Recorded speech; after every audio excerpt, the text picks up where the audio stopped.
तालाब में तो मछलियां बहुत सी रहती थी, पर दो मछलियां ऐसी थी कि उनकी बुद्धि का चर्चा पूरे ताल में फैला हुआ था। इनमें एक को शतबुद्धि और दूसरे को सहस्त्रबुद्धि कहा जाता था, क्योंकि एक अक्ल के मामले में 100 के बराबर थी तो दूसरी 1000 के बराबर।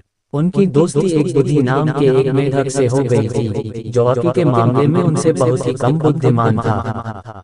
वे तीनों घड़ी दो घड़ी के लिए तालाब के किनारे बैठकर कुछ कथा कहानी सुनते सुनाते और फिर पानी में डुबकी लगा लेते।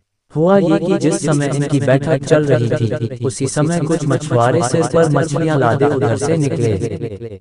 उन्होंने उस ताल को देखकर सोचा कि इसमें मछलियां तो बहुत अधिक हैं, पर पानी बहुत अधिक नहीं है। उन्होंने तय किया कि अगले दिन सुबह आकर वे इस ताल में मछलियां मारेंगे। उनकी बातें सुनकर सहस्त्रबुद्धि ने हंसकर कहा, दोस्त, घबराने की कोई बात नहीं। किसी की बातों से ही डर जाना क्या ठीक है। इसलिए जी कड़ा रखो। यदि सांपों, बदमाशों और लफंगों का बस चले तो ये दुनिया रहने ही ना पाए।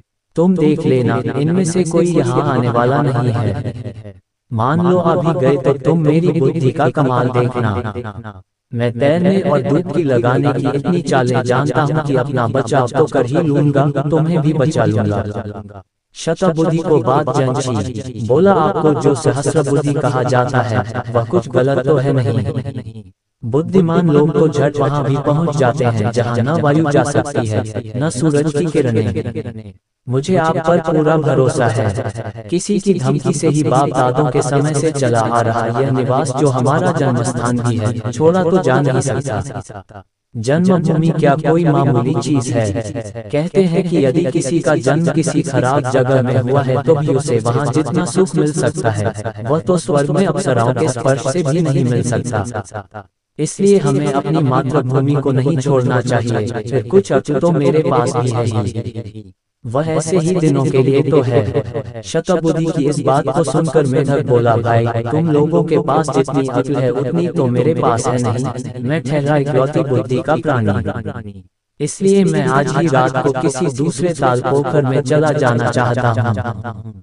और वह उसी रात किसी दूसरे ताल में चला गया। अगले दिन मछुआरों को तो आना ही था। उन्होंने जाल डालकर छोटी बड़ी सभी तरह की मछलियों, मेंढकों और केकड़ों को पकड़ लिया।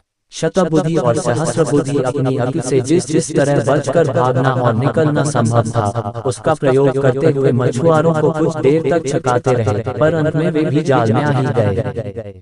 शाम ढलने को आ गई थी। मछुआरे बहुत खुश थे। दूसरी मछलियों को तो उन्होंने टोकरे में भर लिया था, पर सहस्त्रबुद्धि और शतबुद्धि कुछ बड़े और भारी थे, इसलिए शतबुद्धि को तो एक ने अपने सिर पर डाल रखा था और दूसरे ने सहस्त्रबुद्धि को लटका रखा था। जब मछुआरे उस ताल के पास से जा रहे थे जिसमें एक बुद्धि चला गया था, तो उसने अपनी पत्नी से कहा, प्रिय, तमाशा तो देखो। वह जो सिर पर टंगा जा रहा है वह शतबुद्धि है और जिसे मछुआरे ने लटका रखा है वह सहस्त्रबुद्धि है। अब इधर मैं हूँ, एक बुद्धि जो इस निर्मल जल में कूद फांद रहा हूँ। तो आप जो कह रहे थे कि बुद्धि बड़ी है, विद्या उसके आगे कुछ नहीं है, वह भी ठीक नहीं है। कभी कभी अपने को 30 मार्का समझने वाले भी धोखा खा जाते हैं।